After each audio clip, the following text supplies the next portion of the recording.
Hey there, Fred here. Just wanted to quickly ask that if you enjoy my videos, please consider subscribing. Thank you.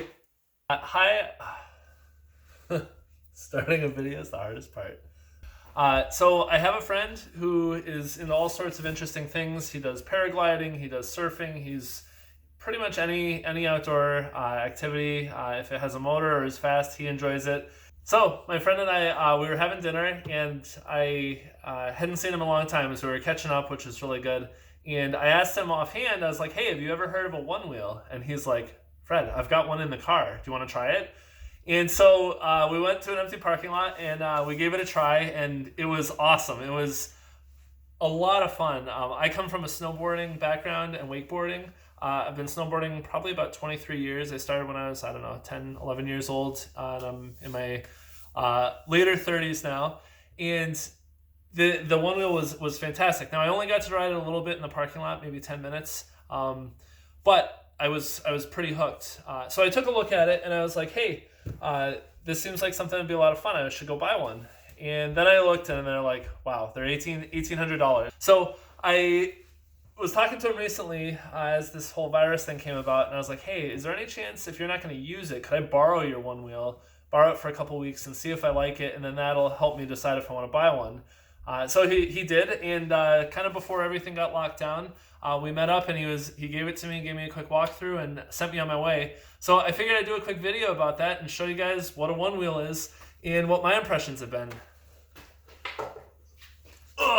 So this is a OneWheel. This is the XR model. You can see here. This is his personal board, so it's got stickers and a bunch of other stuff on it. But you can see the rough idea is it's got this big single wheel, one wheel. It's got this big wheel, and it's I believe it's from a go-kart, like a high-end go-kart. Some of the shifter carts that they can go like 80 miles an hour or more. And it's got this big tire. It's full of air, so it's not a solid rubber tire. It's actually kind of soft and pliable. You can fill it just like you can with, I guess it's on the other side. You can fill it, with air, with a normal air compressor. So a couple stats about it. I had to go look these up. It weighs 27 pounds. It's very heavy, surprisingly so for its size. But that's because the front and the back have a bunch of batteries in it. XR stands for extended range. So this is kind of the top of the line model. They've got some that are non-XR. I think they're just called a OneWheel Plus. And those have a range of, I think, 8 to 10 miles maybe. This one, the XR extended range, it actually has a range of about 17 miles. Your mileage may vary. There are a lot of things that impact how long that mileage is. If you weigh a lot, so I weigh about 230 pounds. I'm probably on the lower end of that. I've seen about 15 or 16 miles out of it. But someone who's a little bit lighter, you might get more than that. I've heard online of people getting as much as 20 miles, 22 miles, depending on how they ride. The top speed is 19 miles an hour officially. And there's an interesting feature when you get approaching that top speed. It's called pushback. When you are going real fast, you're leaning. The only thing holding you back is the pressure of that motor against this axle, which then goes through the frame. And you get to the point where the motor can't handle it anymore. So what it does is they built in this safety feature, and it will actually raise the front of the board, which pushes you back, which is how you slow down, and it'll actually slow the board down over time. Now, if you look online, and especially on some of the Facebook groups, there are a lot of people who have ridden the board, they hit pushback, they push through it, they put more weight on the front, and that's actually really dangerous. The board will get to a point where it's either going to overload the circuits or the motor or some of the internals, and it drops. The motor can't hold it up anymore because all it's doing is rotating as fast as it can to try and push you back. That's how it raises it, is it accelerates. Just like on a motorcycle, if you floor it, it'll wheelie. Same idea on this. When there's pushback, it's going to spin the motor faster to tilt you back. But it gets to a point where it can't hold 200 pounds out, basically like a lever over that axle. And so the front will drop and you'll fall and it will hurt really bad. I've had maybe 2 little accidents in my driveway, 2 or 3. I wasn't going fast. I hit like a crack in the pavement or I wasn't paying attention. But even that, it's jarring. Picture a skateboarder where their board just stops and they keep going. You fall, but you're not turned forward. You're turned sideways, just like a surfboard. And so it is very awkward to simultaneously fall and then try to get your feet out in front of you, and you end up on the ground. So certainly this is something you want to wear safety gear for. My friend put these things on. I think they're called Fangs. They're basically a little ball bearing wheels that go on the front, so that if the board, so they're on the front here, this is the front of the board, and as you're going along, let's say you outpower that motor, you lean so hard that the pushback can't push you back, it'll drop, but those wheels will roll, and on at least a smooth surface, that will help protect you so that you don't get hurt. Your mileage may vary. If you're on a rough surface, these wheels are no better than like a rollerblade or a skateboard, so they definitely can jam and stop. But it's a little bit of a safety net. You'll notice the back of the board doesn't have any of that. It just has kind of a skid pad, and it makes a lot of noise if it drives on the ground or drags on the ground. He's added a handle here, which is handy. This, I think, is actually a Jeep handle that just mounts on the frame from a Jeep. So kind of a cool little accessory. It helps it with carrying it around. The board does have a built-in handle. You can get your fingers in there, get your thumb on the other side, and it's a pretty solid grip. But this thing's heavy, 27 pounds. I mean, go to the gym and lift up a 20-pound weight. After a minute of carrying around, that's pretty heavy. Now carry it for 15 minutes. If you're walking somewhere, you're in a city and you ride the bus. So keep that in mind. They're pretty heavy. One cool thing is that the board has LED strips on the front and back. The back of it is heavier than the front, like that. So that tells you which side's the front. It is ambidextrous. You can go either direction, but it has a natural front, and I think there's probably just more batteries in that side. But there's a button right here. So you press the button, the light comes on, and you may have seen there are now LEDs on the front, and then if I flip the board around, you'll notice that those are red. They flip back and forth between, I think it just did it there, from white and red. They flip back and forth for whichever direction you're going. Now the interesting thing is when you get on the board, you put your back foot on, so I'm going to demonstrate here. You put your front foot on, and you'll still be standing, but the motor's not going. It basically is freewheeling. You need to get the board level, and you'll hear a bit of you'll hear the motor engage. The board always starts in a level position.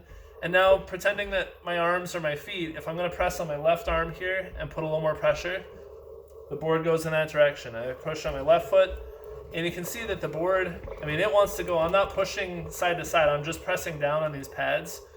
Now, the way that you get off this thing, it's sort of counterintuitive. It's a little weird, and it requires some balance. You lift up on your front foot. I guess you can do it on your back foot. I haven't tried.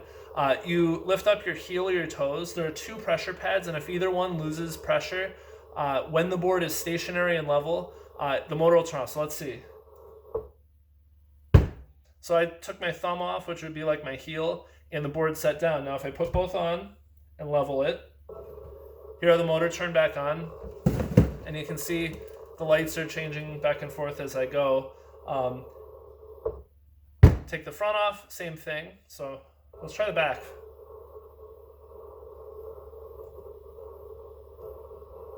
All right, so we learned something. The back foot on this is not part of that dismounting procedure. It's really hard to get off it without doing that. Basically, if you get level and you think you're about to get off, if you try to lift your foot, that means you're going to put more weight on one end of the board, and the board will start rolling, and it rolls really fast. Electric motors make 100% of their torque at 0 RPM, so the second you're lightening one of those feet, the board's going to go.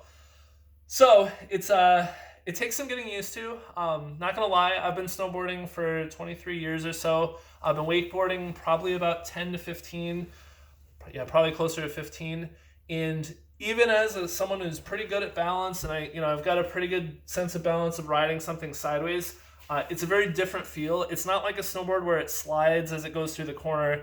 It's a different feeling. It's more like a skateboard in that sense, where the vehicle, the device travels where the tire is aimed.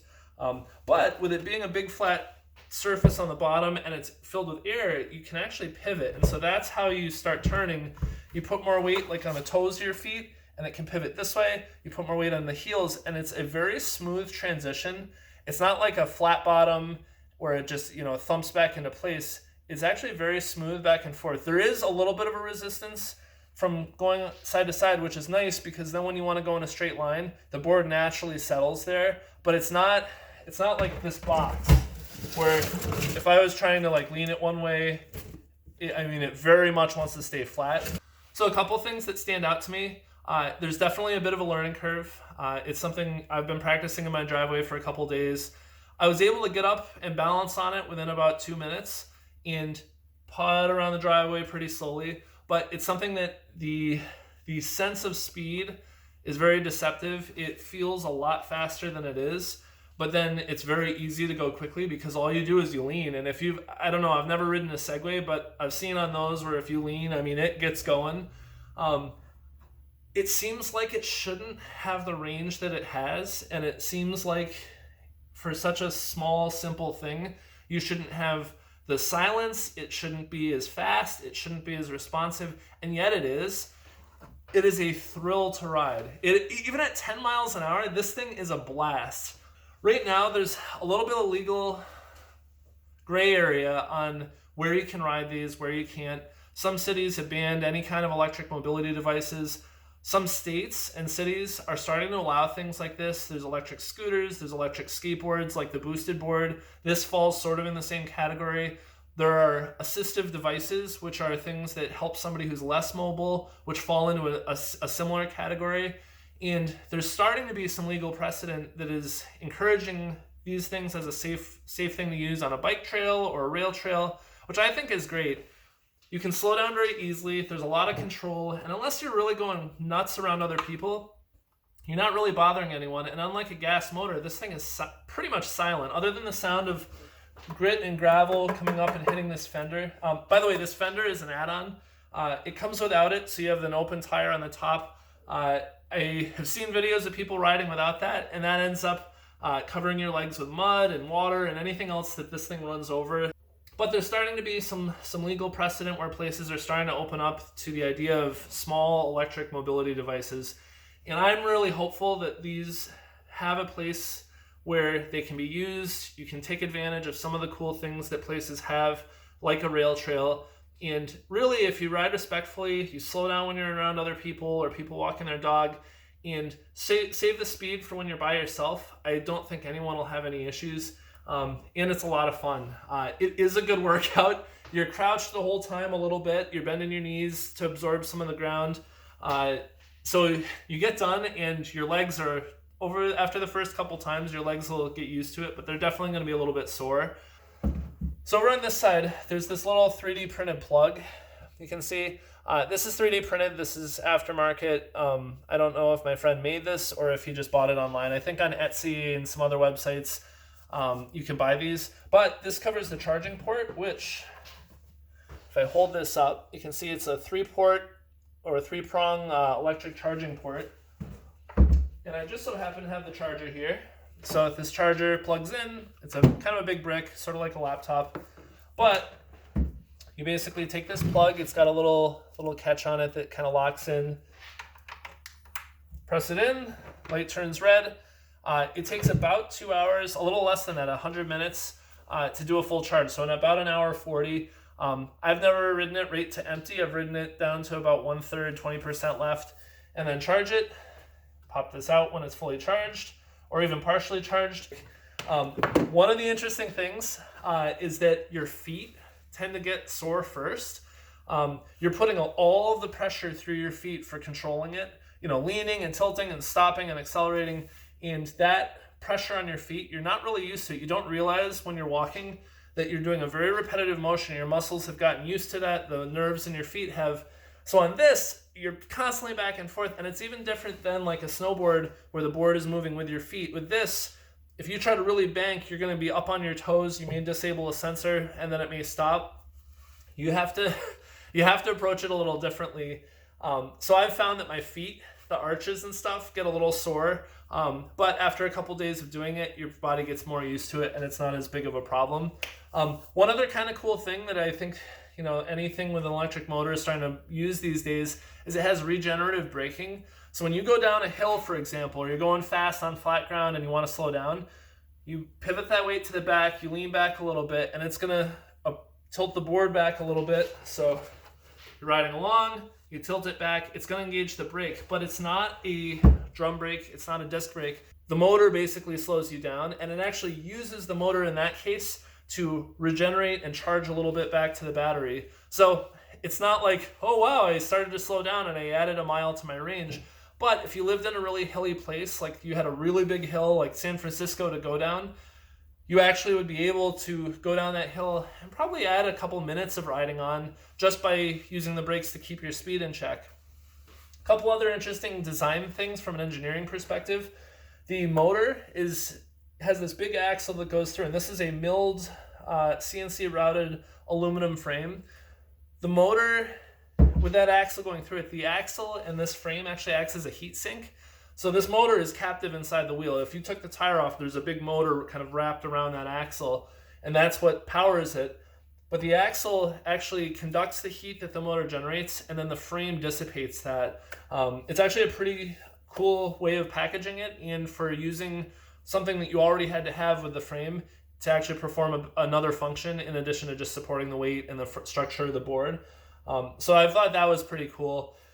The last thing I'll cover, and I can't show because my phone is what I'm recording this with, is that there's an app that goes along with it, and there's some pretty cool things on it. It turns on through Bluetooth, it connects to the device, I had no issue.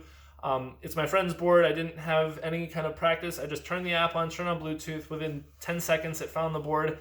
I did find it's easier to pair the board when it's stopped and when it's just sitting there. If you're standing on it or you're rolling along, it seems like it takes 30 seconds to connect. So keep that in mind. But in the app, there's all sorts of different riding modes, and you can set the acceleration and how smooth it is and kind of the sharpness of the feedback. You can tune all of that, and there's a bunch of preset modes. I'm still in beginner mode, which is definitely everything softened. It's kind of like there's a little bit more guardrails around it so I don't hurt myself as badly. But then there's some aggressive modes. You can tune and customize. It keeps track of the routes that you do on a map so you can see your total distance. It keeps track of your highest speed. It keeps track, I think, of your average speed and total distance traveled as well as range. One kind of cool thing when you pair it with the app is as you're riding along and you get to 50%, your phone's going to vibrate in your pocket. And I think it even makes a tone, or you can set it to make a tone, and it'll tell you, hey, you're halfway out of battery. If you started at a full charge, you want to turn around so that you can get back to wherever you started from, which I think is pretty cool. The app itself, I haven't used it a ton, but it seems pretty useful. I think there's also a feature where you can find other people with OneWheels in your area and set up a group ride through the app so you can all join up together and go riding. One other thing I should mention is that there's two separate chargers. This is the slow charger, the one that comes with it. There's a faster one. I want to say it's $200, might be $100. And it's like called a supercharger, I think, or something similar to that. That lets you charge it in half the time, so about an hour to full charge. And I think it can go from like 5 to 80% in 20 minutes. It's like it's pretty fast, but it's expensive. And I found that my feet need enough of a break after riding this for half hour to an hour or so that I don't mind having it on the charger because I need a break anyway. I'm sure once you ride it a lot more, it gets easier. So my intent is I'm going to go out and try to show the basics on the GoPro, as well as I'll do a lap through the neighborhood so you can see what it's like, see how I stop and go, see how the turning and all that works, and go from there. So let's go give it a shot.